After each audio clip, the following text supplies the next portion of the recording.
근데 자극적이지 않고 피부 좋아질 수가 없어. 어쨌건 자극을 줘야 좋아지. 근데 이게 어떤 역할을 하냐면 독소 배출은 기본이거니와 이거 바로 10초 후에도 효과 나타나. 그러면 우리는 피부 관리할 때 뭘 중요시 여겨야 되는지 보여줄게. 안녕하세요. 제가 피부과 가서 이렇게 여러 가지 시술도 해봤는데 항상 그렇게 돈을 쓴 만큼 효과를 못 봤었어요. 근데 이제 미란다님이 알려주신 방법 따라해보니까 피부가 되게 좋아졌었는데 피부가 요즘 좋아. 빛나. 많은 매덕님들도 후기로 미란다님 영상 보고 따라했더니 돈도 안 들고 피부는 더 좋아지고 너무 감사하다고 이렇게 많이 댓글 써주셨거든요. 그래서 오늘은 돈 안 들이고도 집에서 홈케어로 피부도 좋아지고 예뻐질 수 있는 방법에 대해서 얘기해주세요. 공짜로? 그리고 요즘 한절기이기도 하니까 너무 건조하고 피부가 더 안 좋아지는 것 같아요. 맞아. 미란다님 피부는 너무 좋으시니까. 피부 는이라니. 피부가 너무 좋으시니까 혼자만 알지 말고 좀 알려주세요. 뭐 피부에 대해서 막 얘기를 하면은 이제 반은 이런 생각을 가지고 있으신 것 같아요. 피부는 타고나는 거다. 뭐 해봤자 의미가 없다. 뭐 어느 정도 맞는 소리인데 그렇게 따지면 뭐 비율도 타고나는 거고 몸매도 타고나는 거고 얼굴 당연히 생긴 대로 사는 거고 하는데 나는 피부도 노력이 80%다 라고 생각하는 사람. 왜? 타고난 거는 어떤 게 있냐면 피부색, 피부결, 트러블이 안 나는 피부 이런 건 어느 정도 영향은 있는 것 같아. 누군가는 멜라닌 색소 좀 분비가 잘 돼서 좀 기미 같은 게 생기는 사람이 있고 죽어도 안 생기는 사람이 있어. 그러면 우리는 피부 관리할 때 뭘 중요시 여겨야 되는지부터 볼게요. 일단 많은 분들이 라이브를 하거나 뭐 하거나 하면 난 광고도 그렇고 피부 뷰티 관련해서 정말 많이 물어봐. 내 피부 좋으니까. 내가 일단 뷰티에 관심이 너무 많기 때문에 A부터 Z까지 모든 화장품 섭렵했고, 그리고 솔직히 나는 에스테틱 그다음 피부과 돈 진짜 많이 짜봤고, 그리고 실제 홈케어도 정말 많이 해봤고 그래서 오늘 대방출을 해줄게. 모든 사람들이 나한테 물어볼 때 언니 피부과에서 시술 뭐 추천하세요? 시중에 레이저가 정말 많고 예를 들면 뭐 샤넬 주사, 백옥 주사, 리쥬란, 뭐 주베루, 스킨보톡스 뭐 등등등 리프팅도 뭐 써마지, 울세라, 포텐자, 텐서마, 뭐 올리죠 등등등 너무 많거든.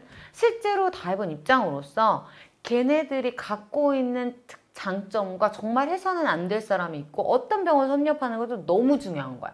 자, 모두가 똑같진 않아. 그러면 우리가 어떻게 해야 되냐? 내 피부가 가지고 있는 문제점을 알아야 돼. 우리 PD님 갖고 있는 문제점, 내가 갖고 있는 문제점 달라. 우리가 써야 될 화장품 달라. 우리가 해야 될 마사지도 달라. 홈케어도 달라. 피부과도 달라. 그런데 막연히 어떤 게 문제인지 모르고 그걸 물어본다면 문제가 있는 거지. 자, 그런데 내가 일단 얘기해 주고 싶은 거는 기본적으로 사람들이 갖고 있는 문제점 중에 지금 다 공통적으로 가질 수 있는 것 가장 기본적인 세 가지가 뭐냐면 클렌징, 그 다음에 보습, 그 다음에 햇빛 차단. 이 세 가지가 제일 중요한 건 누구나 피부 유형이 다 다른 너나 나나 다 그렇게 해야 되는데 수없이 얘기하잖아. 클렌징 너무 중요해요. 너무 중요해. 왜 그럴까? 일단 노폐물이 여기 얹혀서 있잖아. 기본적인 상식으로도 깨끗해야 될 거야. 방도 깨끗하게 하잖아. 근데 얼굴이잖아. 화장을 한 이 찌꺼기가 있는 거잖아. 그치? 클렌징에서 보습 사이에 딥 클렌징이라고 하지. 요즘 같을 땐 뭐야? 각질이 일어나잖아. 그러면은 일주일에 한 번 정도 필링을 하는 게 좋긴 해. 그거를 나는 예전 영상에서도 말했지만 떼주건 같은 거 있지. 그걸로 T존 부위. 자, 이런 데는 안 하더라도 약간 T존 부위 있잖아. 기름진 부위를 살짝 해주라고. 근데 내가 트러블이 나거나 약간 좀 여드름이 올라오는 분들은 그거 완전 비추인데 약간 피부에 어떤 트러블이 없는데 기름기 있는 부분들이 있어. 그러면 이렇게 살살 하고 우리가 이런 알갱이가 있는 것들 있잖아. 그런 걸로 각질 제거를 살짝살짝 하면 너무 좋아. 잔 그거 하기 전에 내가 진짜 강추하는 거. 김쐐기. 커피포트로 물 끓여서 이렇게 받는 거 있잖아. 수증기 열려서 혈관이 확장되고 여기가 좀 이렇게 모공이 확장돼서 잘 클렌징이 되거든. 다 열리는 거야. 숨구멍이. 열려서 뭔가를 하기가 좋잖아. 그래서 그걸 하고 나서 내가 흡수할 때 흡수가 훨씬 잘 된다는 거야. 커피포트에 물 뿌려서 대야에 담는 것도 못할 것 같으면은 홈케어를 왜 하니? 돈 많이 벌어서 그냥 피부과 다녀서 다 씻겨달라고 하고 해야지. 김쐐기를 하고 오늘 내 컨디션에 따라서 여기다 노착팩을 우려내기도 해. 녹차 피부에 좋잖아. 그렇기 때문에 가끔 그걸로 김쐐기도 하고 마지막에 그걸 패팅하기도 해. 네, 이런 피부에 먼저 테스트를 해보고 하면 좋아. 그래서 천연팩이나 뭐나 막 뭐에 좋다고 하면서 공짜로 돈 아끼려고 막 만드는데 잘못하면 부작용 크게 유발될 수 있으니까 참고하면 되고. 자, 이렇게 해서 깨끗하게 내 피부 씻었는데 이 물 있지, 수건으로 이렇게 닦는 게 좋다고 하시는 분들도 있는데 나는 안 닦아. 나는 진짜 물 뚝뚝 떨어질 것 같은 것만 수건으로 이렇게 하고 그냥 이렇게 해서 흡수시키거든. 흡수시키자마자 뭐야? 바로 스킨 5단계법. 스킨을 5번을 하는 거야. 이걸 5번. 그러면 일단 얼굴이 너무 촉촉해. 그렇게 관리를 한 다음에 앰플이나 상황에 따라서 뭐 세럼이나 등등등 발라서 흡수를 시키는 게 너무너무 필요한데 우리는 바쁜 현대사에 어떻게? 그냥 하고 바로 하고 하지. 흡수가 될 수가 없는 거야. 보습이야. 덕지덕지 보습을 해야 돼. 자, 주의할 거는 지성 피부나 여드름성 피부인 사람들은 기름기가 있으면 안 된다는 생각에 되게 보습을 현찮게 하거든.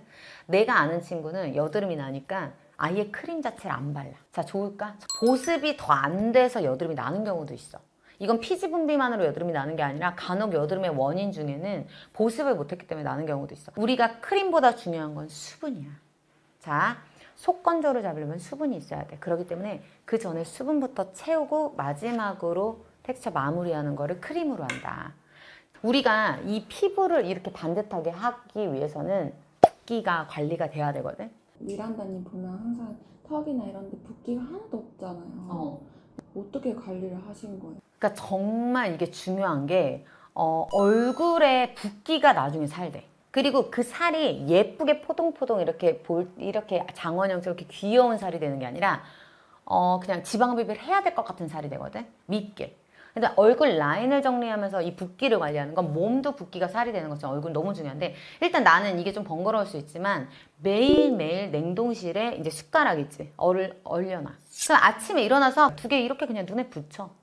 이게 되게 막 자극적이다 뭐하는데 자극적이지 않고 피부 좋아질 수가 없어. 어쨌건 자극을 줘야 좋아지. 어떤 촬영을 해도 부었다고 하는 사람 한 명도 못 봤어. 없어. 안 부어. 부어. 나 라면 너무 좋아하니까 부어. 근데 아침에 붓기 싹 뺀 모습을 가. 그리고 내가 아침마다 하는 마사지인데 이 귀 있잖아. 했을 때 여기 움푹 들어가는 귀 옆 있지. 귀 옆인데 이 부위를 지압해. 청궁혈이라고 하거든. 붓기 제거에 완전 효과적. 독소 배출이나 했을 때 여기서 움푹 들어가는 데 있어. 이 귀 옆에. 여기를 이렇게 지그시 10초 정도 눌러주고 이걸 한 3번 정도 해. 그리고 예풍혈이라고 해서 귀 밑에 이렇게 들어간 옆쪽이 있거든. 여기를 눌러주잖아. 악소리 나게 아파. 이렇게 되거든.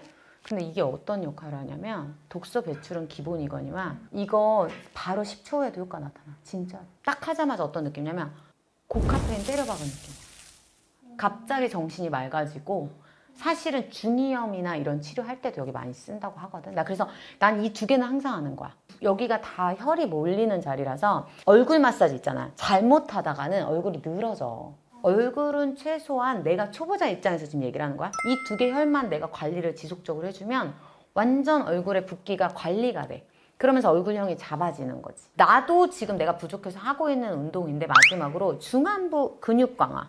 여기가 발달을 해야 돼. 이 근육이. 여기가 처지면서부터 늙는 거야. 이 근육이 여기 있어야 돼. 자, 우리 몸도 근육이 없으면 처지잖아. 똑같은 거야. 내 단점이 뭐냐면 나는 이 근육을 계속 사용하거든. 이 근육 사용하는 사람이 여기가 처지게 돼 있어. 그래서 나도 의식적으로 어떻게 하냐면 입에 힘을 주잖아, 사람이. 그럼 나도 모르게 입을 떼. 자, 입을 떼는 순간 근육이 안 들어가. 맹하게 있는 거야. 맹한 표정을 지어라? 웃지 말아라. 웃으면 눈주름이야. 이렇게. 그리고 여기 중안부를 하기 위해서 여기를 잡고 이렇게 잡고 그냥 이렇게 잡고 이렇게 진짜로 여기만 올리는 거야. 근데 여기까지 움직이면 안 되니까 너무 징그러울 것 같아. 이거를 해야 여기가 발달해야 전반적으로 리프팅이 되는 거다. 이거 정말 꿀팁이야. 그러다 보면 뭐 쇄골도 있고 있지만 그러다가 이제 뭐 돈 좀 생기고 하면 전신 마사지 한번 내려주고. 내가 아까 마지막에 무슨 얘기했어? 썬블록. 자, 햇빛 차단은 현실적으로 말해주면 일상에서 당연히 연예인들 보면은 선글라스 쓰고 모자 쓰고 괜히 하는 게 아니야. 근데 우리가 일상에 맨날 그럴 수가 없잖아. 당연히 알 거야. 선크림을 실내 실외에서 다 덕지덕지 자외선 차단 지수라 해서 그게 높을수록 좋다 해가지고 뭐 45, 50 뭐 보통 많이 그렇게 하는데 이게 예전에 어떤 연구에서 생각보다 그만큼 효과적이지 않다 그랬어. 그래서 그냥 SPF 15에서 30 정도 되는 거를 얼만큼 자주 바르냐가 중요해요. 자주 바르고 싶어도 화장을 한 상태에서 그 위에 덧바르기가 좀 그래서 내가 말해주는 건데 요즘은 이 색조가 안 되는 그 팩트가 있어. 선팩트 같은 거. 그리고 요즘 뭐야? 기능성으로 선크림에 그 지수가 포함된 로션 스킨 같은 거 있거든. 그런 거 낮에는 데이에는 바르는 거야. 그리고 이렇게 바르고 그 선블록 같은 거 있지. 계속 해주는 거야.